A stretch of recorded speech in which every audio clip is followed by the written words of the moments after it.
Here's 5 flies for alpine lakes in August. Colorado has over 2,000 high alpine lakes above 10,000 feet in elevation. Almost all these lakes hold fish. August is my favorite time of year to fish these lakes. It's a good way to beat the crowds, the heat, and catch a ton of hungry fish that don't see a lot of fishermen or flies. Fly number 5 is an olive UV scud.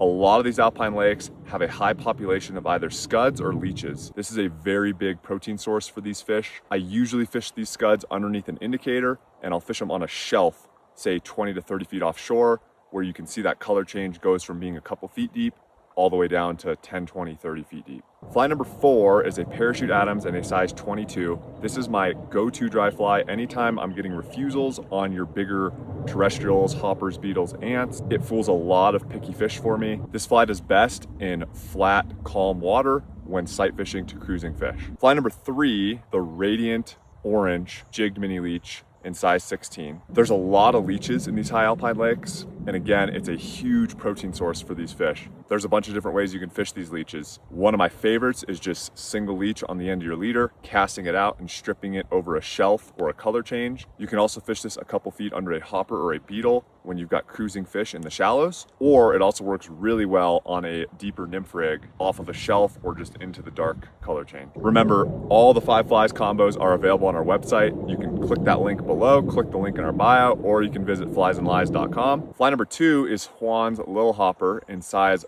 14. It's the first fly I tie on when I get to an alpine lake. It works great for those fish that are cruising really close to the shoreline. It does a great job imitating beetles, crickets, hoppers all at the same time. It's also big enough to hold up a dropper like a leech, scud, or smaller bead-headed nymph. Fish really can't seem to leave this fly alone, and it's one I would always recommend you have in your box. Fly number 1 is a standard bead-headed pheasant tail in size 22. This is my best nymph in these lakes, hands down.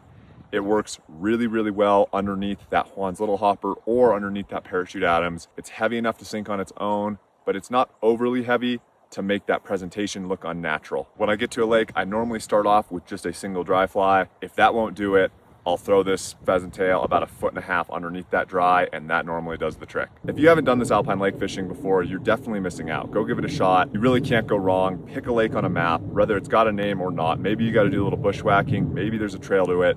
I will say the harder the lake is to get to, generally the better the fishing is. So if you're willing to put in a little effort with the hiking, you will be rewarded.